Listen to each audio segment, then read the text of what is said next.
தோழர்களே வணக்கம். இன்னைக்கு ஒரு நியூஸ் பார்த்தேன். அதாவது 4 எம்எல்ஏ அதிமுக ராஜினாமா பண்ணிட்டு போயிட்டு தாவேகால சேர்ந்தாங்க இல்லையா? அந்த தொகுதிகளுக்கெல்லாம் இடைத்தேர்தல் வரப்போகுது இல்லையா? அப்படி இடைத்தேர்தல் வந்துச்சுன்னா அம்பாசமுத்திரம் தொகுதியில திமுகவும் அதிமுகவும் சேர்ந்து சீமான பொது வேட்பாளராக நிறுத்தலாம் அப்படின்னு பேச்சுவார்த்தை போத ஒரு நியூஸ் புதிய தலைமுறையில பார்த்தேன். அந்த நியூஸ் கண்டிப்பா வரவேற்கத்தக்கது.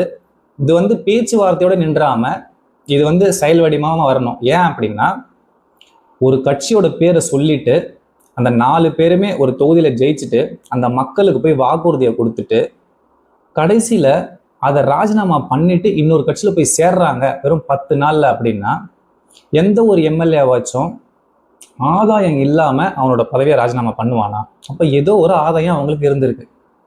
அதன் அடிப்படையில் அவங்க ராஜினாமா பண்ணிட்டு இன்னொரு கட்சியில போய் சேர்றாங்க. அப்ப அந்த ஓட்டு போட்டாங்கல்ல அந்த மக்கள், அவங்கள பத்தி கொஞ்சமாச்சும் அவங்க யோசிச்சு பார்த்துருப்பாங்களா? மக்களை எவ்வளவு கேவலமான ஆளுங்களா நினைச்சா இந்த மாதிரியான கேடுகட்ட ஜென்மங்கள்லாம் இப்படிதான் பண்ணாங்க. அப்போ நம்ம என்ன பண்ணணும்?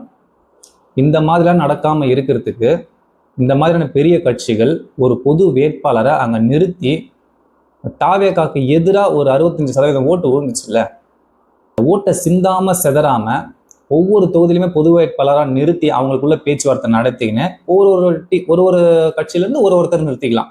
அந்த மாதிரி பேசிட்டு இந்த 65% ஓட்டம் அங்க அவங்க நிற்கிற வேட்பாளருக்கு விழுற மாதிரி பண்ணி ஜெயிக்க வைக்கணும்.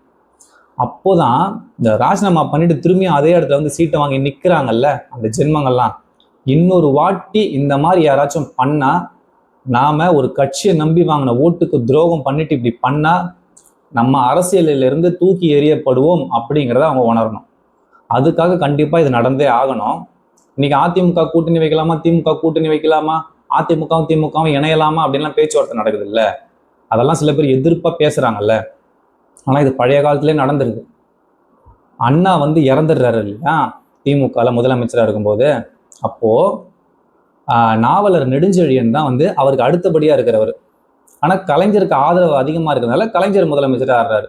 அதுக்கப்புறமா கலைஞருக்கும் நாவலர் நெடுஞ்செழியனுக்கும் முரண்பாடு ஏற்பட்டு நாவலர் நெடுஞ்செழியன் வெளியே போயிட்டார் திமுகல இருந்து. போயிட்டு மக்கள் திமுக அப்படின்னு ஒன்று ஆரம்பிக்கிறார். அதுக்கப்புறமா எம்ஜிஆர் பாத்தீங்கன்னா கட்சியில இருந்து வெளியே போறாரு. அவர் 1977 ஆட்சியே பிடிச்சிடுறாரு எம்ஜிஆர். அப்ப எம்ஜிஆர் ஆட்சியை பிடிச்ச உடனே நாவலர் நெடுஞ்செழியன் என்ன பண்றாரு அப்படின்னா, திமுகவும் அதிமுகவும் ஒன்றிணையணும் அப்படின்றாரு. ஒன்னா சேர்ந்துடணும் கட்சி அப்படின்றாரு. அதுக்கு திமுகல இருக்கிற அன்பழகன் எதிர்ப்பு தெரிவிச்சு நிராகரிச்சிடுறாரு. அப்போ நாவலர் நெடுஞ்செழியன் மக்கள் திமுக ஒன்று ஆரம்பிச்சார் இல்லையா, அதை எம்ஜிஆரோட அதிமுகல இணைச்சு அவரு கூட போய் சேர்ந்துடுறாரு.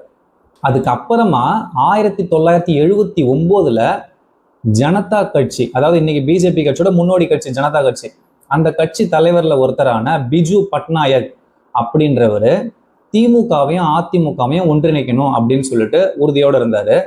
அதை கலைஞர்கிட்டையும் எம்ஜிஆர் கிட்டையுமே பேசுறாரு. அவரு கலைஞர்கிட்ட பேசும்போது கலைஞர் சில கண்டிஷன்ஸ் சொல்றாரு. என்னன்னா, கட்சி பேரு திமுகன்னு தான் இருக்கும், ஆனா முதலமைச்சரா எம்ஜிஆரே இருக்கட்டும், கட்சியோட கொடி அவங்க கொடியாவே இருக்கட்டும், அதாவது அதிமுக கொடியாவே இருக்கட்டும், அண்ணா படம் போட்ட கொடியாவே இருக்கட்டும் அப்படின்னு சொல்றாரு. இப்போதைக்கு அமைச்சர்கள் பதவி எனக்கு தேவையில்லை, யாருக்கும் கொடுக்க தேவையில்லை திமுக இருக்கிறவங்களுக்குன்னு சொல்றாரு. தலைவர் பதவியெல்லாம் குறித்து பின்னர் பேசிக்கலாம் அப்படின்னு சொல்லிட்டு கலைஞர் சொல்றாரு. இதே மாதிரி எம்ஜிஆர் கிட்டையும் பேசுறாரு. இவங்க 3 பேருமே சேப்பாக்கத்துல இருக்கிற விருந்தினர் மாளிகையில உட்கார்ந்து பேசி ஒரு முடிவு பண்றாங்க. என்னன்னா, அதிமுகவும் திமுகவும் இணையது அப்படின்னு சொல்லிட்டு தீர்மானம் முடிவு பண்ணிடுறாங்க. ஒரு நாள் அறிவிச்சு பொதுக்குழு மாதிரி கூட்டி அங்க நம்ம அறிவிப்பை வெளியிடலாம் அப்படின்னு சொல்லிட்டு முடிவு எடுத்துறாங்க. இது பயங்கரமா பேசப்படுது. அந்த நேரத்துல பிஜு பட்நாயக் சந்தோஷத்தோட டெல்லிக்கு போறாரு. ஆனா இந்த பேச்சுவார்த்தை அதோட அப்படியே நிக்குது. 2 பேரும் உடன்பட்டு ஒத்துக்குனாங்க இல்லையா, ஆனா அதுக்கப்புறம் அது அப்படியே நின்றுச்சு. என்னன்னு பார்த்தா அப்போ ஒரு வதந்தி கிளம்புது.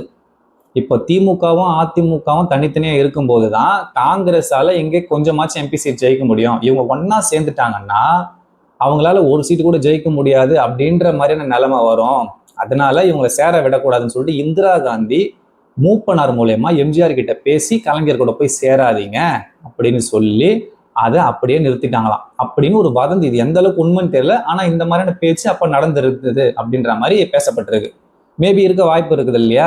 ஏன்னா இந்த 2 பெரிய கட்சி கலைஞரும் எம்ஜிஆரும் அப்போ பயங்கர செல்வாக்குல்ல, சேர்ந்துட்டாங்கன்னா எப்படி ஜெயிக்க முடியும் மற்றவங்களாலலாம் அப்படின்ற ஒரு பயம் கூட இருந்திருக்கலாம். மேபி அது வதந்தியா தான் சொல்றாங்க, ஆதாரபூர்வமா சொல்லலை. அப்ப திமுகவும் அதிமுகவும் இணையலாம்னு அப்பயே பேசப்பட்டுச்சு. அது ஏதோ ஒரு காரணத்தால வந்து விலைக்கு போயிடுச்சு. ஆனா ஒரு கட்சி இணையுது அப்படின்னா ஒரு தேவைக்காக இணையலாம்.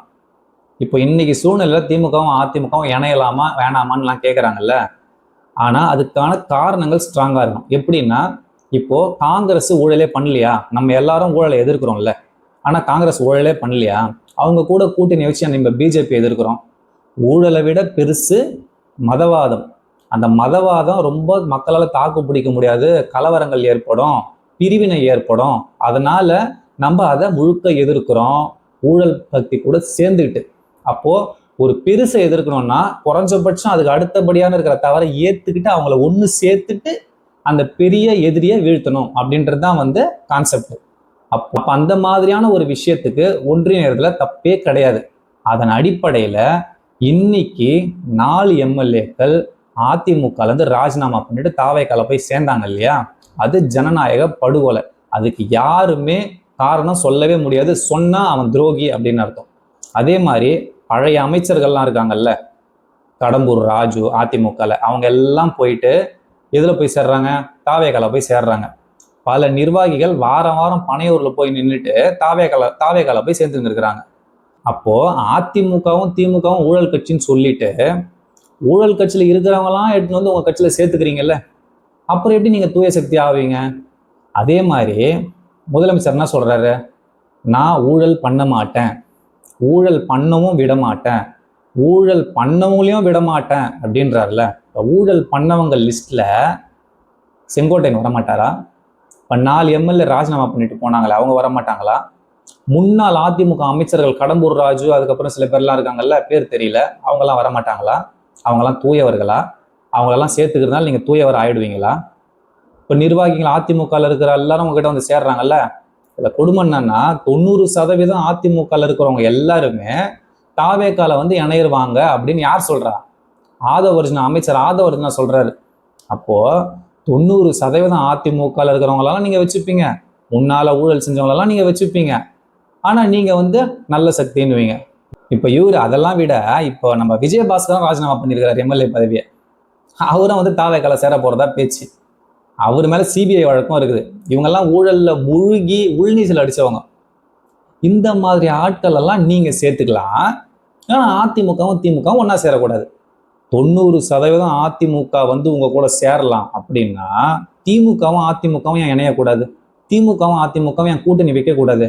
நீங்க பண்ணா நீங்க தூய சக்தி, ஆனா இவங்க இணைஞ்சா அது கெட்ட சக்தியா? இது என்ன லாஜிக் இருக்குது? இதுல ஏதாச்சும் ஒரு நியாயம் இருக்குது? மக்களே நீங்களே சொல்லுங்க. இவங்கள தப்பு தப்பு தப்புன்னு சொல்லிட்டு எல்லாரையும் அவங்க சேர்த்துப்பாங்களாம். செங்கோட்டையெல்லாம் வந்து என்ன மாதிரியான ஆளு? ரொம்ப உத்தமர் எல்லாம் வரலாம், அதெல்லாம் கூப்பிட்டு வச்சுக்கின்னு நீங்க நல்லவங்க வேஷம் போட்டுன்னு இருக்கிறீங்க. இப்ப அதிமுக இருக்கிற எல்லாருமே நீங்க கூட்டுக்கலான்னு பாக்குறீங்க. இதுல வேற ஆதவர்ஜன் இன்னொன்னு சொல்றாரு, அதிமுக வந்து தாவேக்காக்கு தாய் கழகமா. தாய் கழகமே அப்படி இருக்குதுன்னு நீங்க தான் சொன்னீங்க ஊழல் கட்சின்னு. தாய் கழகம்னு சொல்ற நீங்க யாரு? அதோட பிள்ளை கழகம் நீங்க எப்படி இருப்பீங்க? அப்போ இது ஒரு சுயநல அரசியலா தானே இருக்குது. உங்களுக்கு தேவைன்னா எல்லாரையும் கூப்பிட்டுப்பீங்க, உங்களுக்கு தேவையில்லைன்னா அவங்களை கெட்டவங்கன்னு சொல்றீங்க. அப்ப இந்த மாதிரியான அரசியலை வீழ்த்துறதுக்கு திமுகவும் அதிமுகவும் கூட்டணி வச்சு என்ன தப்பு இருக்குது? அங்க பொது வேட்பாளரை போட்டு அந்த ராஜினாமா பண்ண எல்லாரையும் ஓட விடணுமா கூடாதா? அவங்களெல்லாம் அரசியல்ல இருந்து அப்புறப்படுத்தணுமா கூடாதா? அப்போ கண்டிப்பா திமுகவும் அதிமுகவும் இதை பேச்சுவார்த்தையோட நிறுத்திடாம 100% செயல்படுத்தணும். அடுத்த முறை இந்த மாதிரி கட்சியில சொல்லி கட்சி பேர் சொல்லி ஓட்டை வாங்கிட்டு பல கோடிங்களுக்காகவும் அரசியல் பதவிகளுக்காகவும் ராஜினாமா பண்ணிட்டு இன்னொரு கட்சியில போய் சேர்ந்துக்கின்னு மக்களோட ஓட்டை கேவலப்படுத்திக்கின்னு மக்களை ஏமாளிகளாகவும் முட்டாளாகவும் ஆக்குற இந்த மாதிரி எம்எல்ஏங்கள் எல்லாம் அரசியல் இருந்து தூக்கி எறியணும். அப்போ இந்த மாதிரி செய்யணும். இந்த மாதிரி செஞ்சாதான் அடுத்த வரவங்கெல்லாம் இப்படி செஞ்சா இந்த மாதிரி பொது வேட்பாளரை போட்டு நம்மளெல்லாம் அரசியல்ல இருந்து தூக்கிடுவாங்கன்ற பயம் வரும். அதுக்கு ஒரு முன்னுதாரணமா இது இருக்கணும். அதனால கண்டிப்பா திமுகவும் அதிமுகவும் ஒன்றிணைஞ்சு அந்த 4 எம்எல்ஏக்களும் அங்க ஜெயிக்க விடாம பண்றது அவங்களோட கடமையா நினைச்சு இதை செய்யணும் அப்படின்னு நான் கேட்டுக்கிறேன். நன்றி, வணக்கம்.